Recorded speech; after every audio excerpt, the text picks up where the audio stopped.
கர்த்தர் ஸ்தோத்திரம். தேவனுடைய வார்த்தையை கொடுக்க தேவனுடைய பெரிய கிருபைக்காக நன்றி சொல்லுவோம். நன்றி சொல்கிறேன். கண்கள் முடிச்சு ஜெபிப்போம். சர்வல தேவனே, இந்த வேலைக்காக நன்றி செலுத்துகிறேன். இசப்பா, ஆதியும் அந்தமும் ஆனவரே, உமக்கு ஸ்தோத்திரம் செலுத்துகிறப்பா. ஆண்டவரே, இந்த நாளிலும் இந்த வார்த்தையை கொடுக்க தேவனுடைய பெரிய கிருபைக்காக நன்றி செலுத்துகிறேன். தாழ்த்துகிறேன், வெறுமையாக்குறேன். கர்த்தர் நாம் மாத்திரம் வந்துட்டு ஆசீர்வதிங்க. நீர் பேசும், நாங்கள் கேட்குறோம். இயேசுவே நாமத்தினால ஜெபிக்கிறேன் நல்ல பிதாவே. ஆமேன், ஆமேன், ஆமேன். இந்த நாளிலையும் தேவனுடைய வார்த்தையை கொடுக்க தேவனுடைய கொடுத்த பெரிய கிருபைக்காக நன்றி. ஏசாயா 41 அதிகாரம் 10 வசனம். நீ பயப்படாதே, நான் உன்னுடனே இருக்கிறேன். திகையாதே, நான் உன் தேவன். நான் உன்னை பலப்படுத்தி உனக்கு சகாயம் பண்ணுவேன். என் நீதியின் வலது கரத்தினாலே உன்னை தாங்குவேன் அப்படின்னு ஆண்டவர் சொல்லியிருக்கிறார். என் அன்பு சகோதரி சகோதரியே, நீ பயப்படாத, உன் கூட இருக்கிறேன்னு ஆண்டவர் சொல்லியிருக்கிறார். நீங்கள் எந்த சூழ்நிலையும் தெய்வ பிள்ளைகளே யாராக இருந்தாலும் சரி தான், உங்களை ஆண்டவர் அறியாத பிள்ளைகளாக இருந்தாலும் சரி தான், எந்த காரியத்தையும் குறித்து என்ன செய்யக்கூடாது, பயப்படக்கூடாது. தைரியத்தை ஆண்டவர் உங்களுக்கு தைரியமாக அவங்க இருக்குதான் ஆண்டவர் தந்திருக்கிறார். பயத்தை கொண்டு வர்றது யாருன்னா பிசாசு. அதனால் பிசாசுக்கு இடம் கொண்டாதீர்கள் தான் ஆண்டவர் வேதத்தில் கூறுகிறது, வேதம் சொல்கிறது. அதனால் எக்காரத்தை கூட நீங்கள் பயத்துக்கு இடம் கொடுத்துக்கிட்டீங்கன்னா சின்ன சின்ன பிரச்சனையை கூட உங்களுக்கு என்ன செய்யும், பிரச்சனையை குடும்பத்துக்குள்ளே கொண்டு வந்துக்கிட்டு பயத்தை கொண்டு வந்துக்கிட்டு இருப்பான், உங்களை ஒரு பயந்தாங்குழியாக ஆக்கிக்கிட்டு இருப்பான். ஆனால் கர்த்தருடைய பிள்ளைகளாகி நீங்கள் பயப்படாதீங்க, நான் உன்னுடனே இருக்கிறேன் ஆண்டவர் சொல்லியிருக்கிறார். திகையாத, நான் உன் தேவன், நான் உன்னை பலப்படுத்துவேன், உன்னை சகாயம் பண்ணுவேன், நீதியின் கருத்தில் உன்னை தாங்குவேன் என்று சொன்ன தேவன் நம்மளோட கூட இருக்கிறார். நம்மளோட கூட இருந்தவர் நம்மளை அப்படியே விட்டுட்டு போக மாட்டார். ஏன்னு கேட்டிங்கன்னா, அதில் ஒரு வசனம் போட்டிருக்கு, 13 வசனம் போட்டிருக்கு. ஏசாயா 41 அதிகாரம் 13. உன்னுடனே உன் தேவனாக இருக்கிற கர்த்தராகிய நான் உன் வலது கையை பிடித்து பயப்படாதே, நான் உனக்கு துணை நிற்கிறேன் என்று கர்த்தர் சொல்கிறார். யாக்கோப் என்னும் பூச்சியை இஸ்ரவேலி சிறு கூட்டமே பயப்படாதே, நான் உனக்கு துணை நிற்கிறேன் என்று கர்த்தரும் இஸ்ரவேலின் பரிசுத்தமாகி உன் மீட்பர் உரைக்கிறார் என்று ஆண்டவர் சொல்கிறார். ஏன்னா அன்பு கர்த்தருடைய பிள்ளைகளை, இந்த நாட்களில் எதுக்கு நீங்கள் பயப்படுறீங்கன்னா, தேவன் உங்களுக்கு அழைத்த ஒரு நோக்கம் உண்டு. 15 வருஷத்துல பார்த்தீங்கன்னா, போர் அடிக்கிறதுக்கு நான் உன்னை என்ன செஞ்சுருக்கிறேன், புதிதும் கூர்மையான பற்கள் உள்ள இயந்திரம் ஆக்கியிருக்கிறேன்.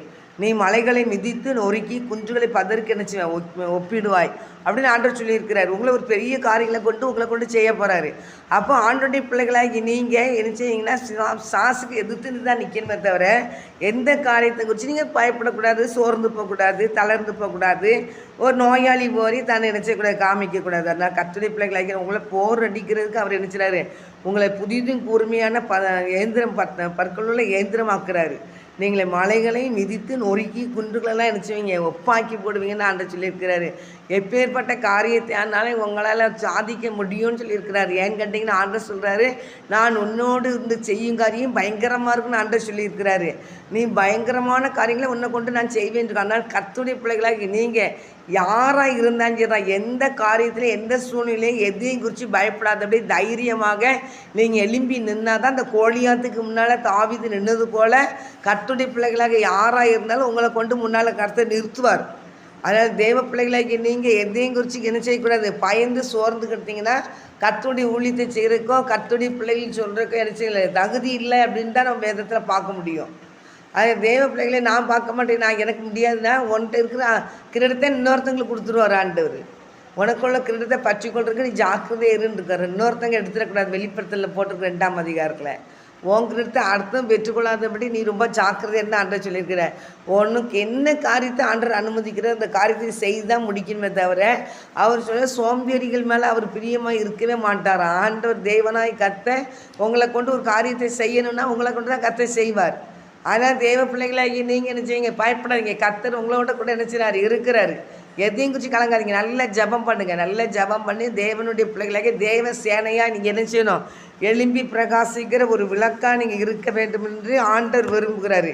நீங்கள் பார்த்தீங்கன்னா 42ஆம் அதிகாரத்தில் கூட 6ஆம் வசனம் போட்டிருக்கு, நீர் குருடருடைய கண்களை திறக்கவும் கட்டுண்டவர்களை காவலில் இருந்து இருளில் இருக்கிறவர்களை சிறைச்சாலையில் இருந்து விடுவிக்கவும் கர்த்தராகிய நான் நீதியின்படி உம்மை அழைத்து உம்முடைய கையை பிடித்து உம்மை தற்காத்து உம்மை ஜனத்திற்கு உடன்படிக்கையாகவும் ஜாதிகளுக்கு ஒளியாகவும் நினைச்சிருக்கிறேன் வைக்கிறேன். நான் கர்த்தர், இது என் நாமம், என் மகிமை வேறொருவருக்கும் என் துதிய விக்கிரங்களுக்கும் கொடேன் என்று ஆண்டவர் சொல்லியிருக்கிறார். என் அன்பு கர்த்தருடைய பிள்ளைகளை, குருடருடைய கண்களை திறக்க தான் கர்த்தர் ஒவ்வொரு பிள்ளைகளும் அழைச்சிருக்கிறாரு.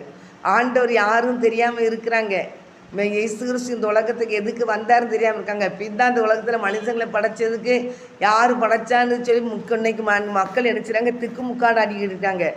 அதனால் அவங்க அந்த குருட்டாட்டமான கண்கள்லாம் திறக்க வேண்டுமானால் கட்டுண்டவர்களை காவலில் இருந்து பிசாசினால் கட்டப்பட்டு இருக்கிற மக்கள், இருளில் இருக்கிற மக்கள், சிறைச்சாலையில் இருக்கிற மக்கள் எல்லாத்தையும் விடுதலை பண்ண தான் தேவன் உங்களை அழைத்து இருக்கிறார். அதாவது தேவனுடைய பிள்ளைகளாகி நீங்கள் என்ன செய்யுங்க, எதையும் குறித்து கலங்காமல் தைரியமாக தேவ பிள்ளைகளாகி நீங்கள் எலும்பி பிரகாசிக்க ஒரு விளக்காய் நிச்சயணும் இருக்க வேண்டும். அதான் ஏசாயா 52ஆம் அதிகாரத்தில் கூட போட்டு எலும்பு எலும்பு சீயோனே உன் வல்லமே தரித்துக்கொள். கர்த்தருடைய வல்லமே தரிக்கணும்.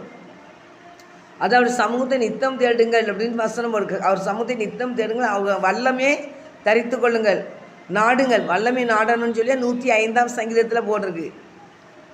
அதனால் தேவனுடைய பிள்ளைகளை இங்கே ஆறாக இருந்துச்சுன்னா உங்களை கொண்டு ஒரு காரியங்களை செய்ய திட்டம் வச்சுருந்தாருன்னா அந்த காரியங்களை உங்களை கொண்டு செய்வார். அதனால் நமக்குன்னு ஒரு காரியத்தை என்ன செஞ்சுருக்க குறித்து வச்சுக்கிட்டு நம்ம அதையே பின்பற்றி என்ன செய்யக்கூடாது, போகக்கூடாது. தேவ பிள்ளைகளை ஆண்டவரைக்கு உங்களையும் என்னையும் கொண்டு என்ன செய்ய சித்தத்துக்காரோ ஆண்டவர் கொண்டு நடத்துவார். அதனால் கர்த்தருடைய பிள்ளைகளாகி நீங்கள் குருடருடைய கண்களை நீங்கள் திறக்கணும். ஆண்டவர் மெய்யான தேவனும் தெரியாதபடி இருக்கிற குருட்டாட்டமாக இருக்கிறாங்க. மனக்கண்கள் பிரகாசம் உள்ள கண்களாக இருக்கிற மனக்கண்கள் குருட்டாட்டமாக இருக்குது. அவங்களுடைய கண்கள் திறக்கப்பட வேண்டுமானால் நீங்கள் தேவ பிள்ளைகளாகி நீங்கள் சத்தியத்தை சத்தியமாக போதிச்சு அவங்கள என்ன செய்யணும், ஆண்டோட அன்புக்குள்ளே கொண்டு வரணும். யாரும் அழிந்து போகிறது தேவனுக்கு சித்தமே இல்லை. எல்லாரும் மனம் திரும்பி எல்லாரும் ரட்சிக்கப்பட வேண்டும் தான் கர்த்தருடைய சித்தம். எல்லாரும் மனம் திரும்பணும், எல்லாரும் ரட்சிக்கப்படணும். அதனால் தேவ பிள்ளைகளாகி நீங்கள் உங்கள் மூலமாக ஆண்டவர் பெரிய காரியங்களை எதிர்பார்க்குறாரு. அதனால் நீங்கள் என்ன செய்யாதீங்க, பயப்படாங்க. எந்த காரியத்தையும் குறித்து நீங்கள் என்ன செய்யுங்க, பயப்படாதீங்க. ஹல்லேலூயா. எதையும் குறித்து பயப்படாமல் தைரியமாக இருங்க. யோவானில் கூட போட்டிருக்குது, அந்த 1ஆம் அதிகாரத்தில் யோவான் 1ஆம் நிருபத்தில் 5ஆம் வசனம் போட்டிருக்கு, தேவன் ஒளியாக இருக்கிறார், அவரில் எவ்வளவேனும் இருள் இல்லை, இது நாங்கள் அவரிடத்தில் கேட்டு உங்களுக்கு அறிவிக்கிற விசேஷமாக இருக்கிறதுன்னு சொல்லி இங்கே வேதத்தில் ஆண்டவர் போட்டிருக்கிறாரு. 7ஆம் வசனம் போட்டிருக்கு, அவர் ஒளியில் இருக்கிறது போல நாமும் ஒளியிலே நடந்தால் ஒரு நிமிஷம் அழிக்கப்பட்டு இருப்போம் அப்படின்னு சொல்லி வேதம் கூறுகிறது. என் அன்பு தேவ பிள்ளையே, கர்த்தருடைய பிள்ளைகளாகிய நம்ம ராஜாக்களின் ஆசாரிகளுமாக இருக்கிறோம், ராஜாக்களாக இருக்கிறோம். அவர் அழைத்திருக்கிறார் கர்த்தர் நம்மளை.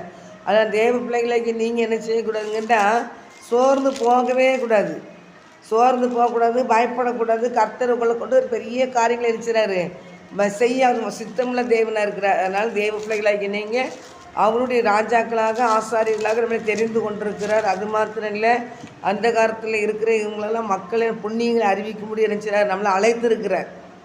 நீங்களும் உங்களை அந்த காலத்தில் நின்று தம்முடைய ஆச்சரியமான ஒளியிடத்தில் வரவழைப்புடைய புண்ணியங்களை அறிவிக்கும்படிக்கு தெரிந்து கொள்ளப்பட்ட சந்ததியாயும் ராஜரீகமான ஆசாரிய கூட்டமும் பரிசுத்த ஜாதியும் அவருக்கு சொந்த ஜனமாக இருக்கிறீங்க அப்படின்னு ஆண்டவர் சொல்லியிருக்கிறார். அதனால் தேவ பிள்ளைகளை நம்ம அவருடைய புண்ணியங்களை அறிவிக்க முடியதான் ஆண்டவர் நினைச்சு நம்மளும் அழைத்திருக்கிறார். அதனால் இப்போ என்ன செய்யணும், அவருடைய புண்ணியங்களை நம்ம அறிவிக்கணும். இதே வசனத்தை நம்ம என்ன செய்யணும், அவங்களுக்கு சொல்லணும். ஆண்டவர் எதுக்காக இந்த உலகத்துக்கு வந்தார், ஏன் வந்தார், எதுக்கு உங்களை அவர் நேசிக்கிறேன்னு சொல்லி வீடு விட நாங்கள் ட்ராக்ஸ் கொடுக்கோம், அதெல்லாம் நீங்கள் என்ன செய்யணும், விவரமாக சொல்லணும். அப்படி கேட்டால் கேட்காங்க, கேட்காட்டா போகிறாங்க. சொல்ல வேண்டியது நம்மளுடைய கடமை. காது உள்ளவன் கேட்க கடவன் சொல்லி வேதம் கூறுகிறது. அதனால் எல்லாத்துக்குமே விதைச்சிடணும். எங்களுடைய நியாய தீர்ப்பு நாளில் எனக்கு இப்படி யாருமே சொல்லலைன்னு சொல்லி யாரும் சொல்லிடக்கூடாது. நம்ம சத்தியத்தை எஸ்டிகேல கூட போட்டிருக்கோம், சத்தியத்தை என்ன செய்யணுமா சொல்லிடணுமா. அப்படி இல்லைன்னா ரத்த பழி உமக்கு ஆண்டவர் நினச்சிவேன் கேட்பேன்னு ஆண்டவர் வசனத்தை சொல்லியிருப்பார். அப்போ ரத்த பழி நம்மளுக்கு நினச்சி ஆண்டு கேட்காதபடி அவங்களுக்கு கேட்கலையோ அவங்களுக்கு நம்ம சொல்ல வேண்டியது நம்மளுடைய கடமை. இந்த போட்டிருக்கு பாருங்க, எசேக்கியேல் 3ஆம் அதிகாரத்தில் 17ஆம் வசனத்தை வாசிக்கிறேன். மனுபுத்திரனே, உன்னை இஸ்ரவேல் வம்சத்தாருக்கு காவலனாக வைத்தேன். நீ என் வாயினாலே வார்த்தையை கேட்டு என் நாமத்தினாலே அவர்களை எச்சரிக்கணும். வார்த்தை கேட்டு நீ என் வாயினாலே வார்த்தையை கேட்டு என் நாமத்தினாலே அவர்களை எச்சரிப்பாயாக அப்படின்னு சொல்லிட்டு 18ஆம் வசனம் போட்டிருக்கு, சாகவே சாவா என்று நான் துன்மார்க்கனுக்கு சொல்லுகையில் நீ துன்மார்க்கனை தன் துன்மார்க்கமான வழியில் இராதபடிக்கு எச்சரிக்கும்படியாகவும் அவனை உயிரோடை காக்கும்படியாகவும் அதை அவனுக்கு சொல்லாமலும் நீ அவனை எச்சரிக்காமலும் இருந்தால் அந்த துன்மார்க்கன் தன் துன்மார்க்கத்திலே சாவான், அவன் இரத்த பழியோ உன் கையிலே நினைச்சுவேன் கேட்பேன்னு ஆண்டவர் சொல்லியிருக்கிறாரு. அதனால இரத்த பழியை ஆண்டவர் நினைச்சுவார், கேட்பார். துன்மார்க்கமாக செத்துட்டானா அவனுடைய இரத்த பழியை ஆண்டவர் நினைச்சு நம்ம சொல்லலை, சுவிசேஷம் அவனுக்கு சொல்லலை, இப்படிப்பட்ட ஆண்டவர் இப்படி இருக்கிறாருன்னு சொல்லி எச்சரிக்காமல் நம்ம இருந்தோம்னா கண்டிப்பாக அந்த இரத்தப்பள்ளி அவன் செத்துட்டானா அந்த இரத்தப்பள்ளி நம்மகிட்ட கேட்பார். என்கிட்ட ஆண்டவர் அனுமதி இல்லாமல் யாரும் எந்த சீட்டும் போக முடியாது. ஒரு பஸ்லேயே போனாலும் கூட பக்கத்து சீட்டில் வந்தாலும் கூட ஒரே ஒரு வார்த்தை, ஏசப்பா உங்களை நேசிக்கிறாங்க அப்படின்னு சொல்லி முடிச்சுட்டா போதும். அந்த வார்த்தையை கொண்டு அந்த நினச்சுவார், கிரியை செய்வார். அதனால் ஒருத்தங்க பேரை சொல்லி நீங்கள் ஜெபம் பண்ணிக்கிட்டு இருந்தாலும் கூட அந்த ஜெபம் கூட வீண் போகாது. அந்த ஜெபம் கூட ஒரு நாள் அவங்கள நினச்சியும் அசைக்கும். அதனால் எந்த காரியமாக இருந்தாச்சுன்னா ஒரு ட்ராக்ஸே கொடுத்தாலும் கூட அவங்க கீழே போட்டாலும் கூட அவங்களுக்கு இன்னொருத்தங்க அடுத்தாக்க கொடுக்க ஆரம்பிப்பாங்க. அப்போ அவங்க கீழே போட மனசு வராது. அதை எடுத்து அவங்க வாசிப்பாங்க. எப்படியும் ஆண்டவர் ஒவ்வொரு வகையில் நினச்சினார், பேசுவார், அதில் கிரியேட் செய்வார். ஆனால் தெய்வ பிள்ளைகளாகி நம்ம பலத்தில் ஒன்றுமே செய்யவே முடியாது. தேவன் நம்மளை கொண்டு பெரிய காரியங்களை செய்வார். நம்ம பலத்தில் ஒன்றுமே செய்ய முடியாது. நம்ம ஆண்டவருக்காக இறங்கி வேலை செய்யும்போது ஆண்டவர் நம்மளை கொண்டு பெரிய காரியங்களை செய்ய வல்லமையுள்ள தேவனாக இருக்கிறார். அதனால் கட்டுரை பிள்ளைகளாக நேரம் வாய்த்தாலும் நேரம் வாய்க்காட்டாலும் சுவிசேஷம் சொல்ல வேண்டியது நம்ம மேலே விழுந்த கடமை அப்படின்னு நான் வேதம் கூறுகிறது. வசனத்தை 17ஆம் வசனத்தை பார்த்தீங்கன்னா இந்த 3ஆம் அதிகாரத்தில் எசேக்கியேல் 3ஆம் அதிகாரத்தில் நான் இப்போ சொன்னது தான், மனுபுத்திரனே உன்னை இஸ்ரவேல் வம்சத்தாருக்கு காவலனாக வைத்தேன், நீ என் வாயினாலே வார்த்தையை கேட்டு வார்த்தைகளை கேட்டு நான் என் நாமத்தினாலே அவர்களை நீ எச்சரிக்கணும். பிரஜாதி மக்களை என்ன செய்யணும்? எச்சரிப்பு சத்தத்தை கொடுக்கணும். யோகாஸ்தான் கொடுத்தார்ல, மனம் திரும்புகள் பரலோராஜ்யம் சமீபத்திருக்குதுன்னு சொன்னார்ல. விரியன் பாம்பு குட்டிகளே, நீங்கள் மனம் திரும்புறதுக்கு யார் உங்களுக்கு இந்த வழி காட்டினான்னு கேட்பார்ல. அதே மாதிரி எச்சரித்து நீங்கள் தெய்வ பிள்ளைகள் ஏன்னா அவங்க சொல்லும்போது ஒரு நேரம் இல்லைன்னா ஒரு நாள் அவங்ககிட்ட என்ன செய்வாங்க, கிரியை செய்யும். அவங்க அப்படி முரட்டுத்தனமாக இருக்காங்க, அதை செய்வாங்க இதை செய்வாங்கன்னு பயந்து சொல்ல வேண்டிய கடமையை சொல்லிட்டு போகணும். தேவ அனுமதி இல்லாமல் எதுவுமே அந்த அனுமதிக்க மாட்டார் எந்த மனிதனையும். அதான் கட்டுரை பிள்ளைகளாகி நீங்கள் அவங்க மனம் திரும்பி அவங்க தேவ சமுத்திரம் போய் விழுந்து அளவச்சுடுவார் ஆண்டவர். ஆனால் நீங்கள் நினச்சிங்க அவன் துன்மார்க்கில் மறிச்சானா அதுக்குள்ளே அந்த இரத்த பள்ளியை உங்கள்கிட்ட கேட்பார். நீங்கள் அவங்களுக்கு சொல்லிட்டீங்கன்னா ஆண்டவர் இந்த இரத்த பள்ளியை அவன் தலைமையிலே வச்சுருவார். அதனால் கட்டுரை பிள்ளைகளை நீங்கள் யாராக இருந்தாலும் சரி தான் அவங்களுக்கு பிரஜாதி மக்களுக்கு சுவிசேஷம் அறிவிக்கணும். அறியாமல் செயல்பட்டுக்கிட்டு இருக்கிறாங்க, அவங்கள நீங்கள் என்ன செய்யணும்? அவங்கள அறிவிக்கணும் நீங்கள் தான். அப்புறம் அந்த 19ஆம் வசனம் போட்டுருக்கு, நீ துன்மார்க்கனை எச்சரித்தும் அவன் தன் துன்மார்க்கத்தையும் தன் ஆகாத வழியையும் விட்டு திரும்பாமல் போனான் ஆகில் அவன் தன் துன்மார்க்கத்திலே சாவான், நீயோ வென்றால் உன் ஆத்மாவை தப்புவித்து கொள்வாய் அப்படின்னு சொல்லியிருக்கிறார். நம்ம சொல்ல வேண்டிய கடமை சொல்லியாச்சு. நீதி அவனுக்கு சுவிசேஷம் சொல்லியாச்சு. சுவிசேஷம் சொன்னதுக்கு பிறகு அவங்க துன்மார்க்கத்தையும் மறிச்சாலும் சரி, அது அவங்க மேலே விழுந்த கடமை. அவங்க ரத்தப்பள்ளி அப்புறம் அவங்ககிட்ட கேட்பார். அதனால் கட்டுரை பிள்ளைகளை யாரும் கட்டுரை பிள்ளைகளுக்கு விரோதமாக ஒருத்தர் சண்டையை போட்டுக்கிட்டு ஒருத்தர் குறை சொல்லிக்கிட்டு இப்படியே முட்டிக்கிட்டு கிடக்காம முதல்ல கொஞ்சம் வெளி உலகத்தை பார்த்து என்ன செய்யுங்க, சுவிசேஷத்தை சொல்லுங்கள். ஒருத்தர் இப்படியே கையும் காலையும் பிடிச்சிட்டு அலையாதீங்க. அதனால் தேவ பிள்ளைகளாகி நீங்கள் ஆண்டவருக்கு பயந்து என்ன செய்யுங்க, தேவ பிள்ளைகளாகி நீங்கள் யாராக இருந்தாலும் கர்த்தரை சுவிசேஷத்தை சொல்ல வேண்டியது நம்ம மேலே விழுந்த கடமை. கர்த்தரை பிள்ளைகளாகி நீங்கள் ஆண்டவர் சொல்கிறாரு, நான் பயப்படாது, நான் உன் கூட என்ன செய்கிறேன் இருக்கிறேன், நீ திகையாதே, நான் உன் தேவன், உன் கூட தான் நான் இருக்கிறேன், நீ பயப்படாதேன்னு ஆண்டவர் சொல்லியிருக்கிறாரு. அப்படிப்பட்ட கிருபையும் பாக்கியத்தையும் கர்த்தர் நமக்கு என்ன செய்வார், தந்து நம்மளை ஆசீர்வதிப்பார். அதனால் தேவ பிள்ளைகளை எங்கேயுமே வசனம் கூட 12ஆம் வசனம் போட்டிருக்கு. ஏசாயா 41ஆம் அதிகாரம் 12, உன்னுடனே போராடினங்களை தேடின்னு நினச்சி மாட்டேன், காண மாட்டேன், உன்னோட யுத்தம் பண்ண மனுஷர் ஒன்று இல்லாமல் போவாங்க அப்படின்லாம் வசனம் கொடுத்துருக்குறாருன்னா, நீ இன்னும் பயப்படுற, நீ எதையும் காய்ச்சி பயப்படாத. உன்னோட யார் போராடினாங்களோ போராடுறவங்களெல்லாம் நினச்சி வரான், அப்போ தேடி கூட காணாமல் போயிடுவாங்களாம். அப்படி தான் ஆண்டவர் சொல்லியிருக்கிறார். நல்ல நம்ம தேவநாயக்கத்தை வலது பக்கத்தில் இன்னும் பயப்படாது, நான் உங்க கூட இருக்கிறேன். அதில் ஒரு வசனம் போட்டிருக்கும் 11ஆம், இதோ உண்மையில் எரிச்சலாக இருக்கிற யாவரும் வெட்கி இளைச்சி அடைவார்கள், உன்னுடனே வழக்காடுகிறவர்கள் நாசமாகி ஒன்றுமில்லால் போவார்கள் தான் வசனம் போட்டிருக்கு. கர்த்தருடைய பிள்ளைகளாக நீங்கள் கர்த்தருடைய பிள்ளைகளாக இருந்தால் ஆண்டவருக்கு பயந்து நீங்கள் நடந்தீங்கன்னா மனுஷனுக்கு பயப்படவே மாட்டீங்க. அதனால் தேவ பிள்ளைகளை நீங்கள் வேதத்தை நினச்சிங்க எல்லாத்துக்கும் சொல்ல வேண்டிய கடமை நம்ம எல்லா பிள்ளைகளுமே சொல்லணும். எல்லா பிள்ளைகளும் கர்த்தருடைய ஊழியத்தை நினச்சிக்கணும், செய்யணும். எல்லாருமே தேவனுக்கு பயந்து நடக்கணும், அதுதான் முக்கியம். ஆண்டவர் வானத்தில் இருக்கிற, நீ பூமியில் இருக்கிற. அதனால் நம்ம மேலே ஆண்டவருடைய கண்கள் இருக்குது. நீதிமான் மேலே கர்த்தருடைய கண்கள் நோக்கமாக இருக்குன்னு இருக்கிறாரு. நீதிமானுக்கு வரும் துன்பங்கள் அநேகமாக இருக்கும், ஆனால் அடைச்சி எல்லாத்தையும் நின்று அவர் விடுவிப்பார். அப்படி துன்பம் அந்த நீதிமானுக்கு வரும் துன்பங்கள் அதிகமாக இருக்குன்னு சொல்லிட்டு அப்படி அந்த துன்பத்தில் விட்டுட்டு போக மாட்டார். அதில் நின்று அவர் விடுதலை பண்ணுகிற தேவன் தான். அதான் தேவ பிள்ளைகளை நீங்கள் அவரை நம்மளை விட்டு எங்கேயும் போகவே மாட்டார். அவருடைய பிள்ளைகள் என்றைக்கு ரத்த கரையம் கொடுத்து நம்மளை மீட்டு எடுத்தாரோ அவர் நம்ம மேலே பக்கத்துலேயே தான் இருக்கார். நம்ம மேலே அவருடைய கண்களை ஃபுல்லாக பதிக்க வச்சுருப்பார். நம்ம மித்தம் தான் இந்த பூமியை ஆண்டவர் ஆசீர்வதிக்கிறாரு. நல்லோர் மேலேயும் தீயோர் மேலேயும் ஆண்டவர் நினைச்சிறாரு, மழையை வர்ஷிக்க பண்ணுறாரு. கற்பனை பிள்ளைகள் இங்கே இருக்காங்க, என் பிள்ளைங்க இருக்காங்க, இந்த பிள்ளைங்க மேலே ஆசீர்வாதத்தை ஊற்றணும். அப்போ இருந்துச்சு பிரஜாதி மக்களும் அந்த ஆசீர்வாதத்துக்குள்ளே வராங்க. அதான் தேவ பிள்ளைகள் யாராக இருந்தாலும் சரி தான், உங்களோட கர்த்தர் இருக்கிறார். பயப்படாதீங்க, தைரியமாக இருங்க. கர்த்தருடைய ஊழியத்தை நல்லா உற்சாகமாக செய்யுங்க. குருடருடைய கண்களாக திறக்கிறதுக்கு நம்மளை கொண்டு தான் கர்த்தர் பெரிய காரியங்களை செய்வார். ஆமென்.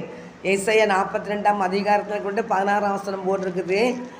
குருடரை அவர்கள் அறியாத வழியிலே நடத்தி அவர்களுக்கு தெரியாத பாதைகளில் அவர்களை அழைத்து கொண்டு வந்து அவர்களுக்கு முன்பாக இருளை வெளிச்சமும் கோணலை செவ்வையுமாக்குவேன். இந்த காரியங்களை நான் அவர்களுக்கு செய்து அவர்களை கைவிடாதிருப்பேன் அப்படின்னு ஆண்டவர் சொல்லியிருக்கிறாரு. குருடர்கள் அதான் ஆண்டவர், அது ஆண்டவரை பற்றி முழுமையாக தெரியாதவங்களுக்கு தான் ஆண்டவர் குருடன்னு சொல்கிறாங்க. அதனால் தேவ சத்தியத்தை பற்றி தெரியாதவங்க, அதனால் அவங்கள குருடன்னு சொல்கிறாரு. ஆண்டவரை காணும்படி ஆண்டவரை நினச்சி நோக்கி பார்க்கணும். அப்படிப்பட்ட கிருபையும் பாக்கியத்தையும் கர்த்தர் நமக்கு தந்து நம்மளை ஆசீர்வதிப்பார். எந்த காரியங்களையும் குறித்து கலங்காதீங்க, பயப்படாதீங்க. தேவன் நம்மளோட கூட இருக்கிறார். நம்மளை விட்டு அவர் விலகி போகவே மாட்டார். நீ என்னாலே மறக்கப்படுதுலேன்னு ஆண்டவர் சொல்லியிருக்கிறாரு.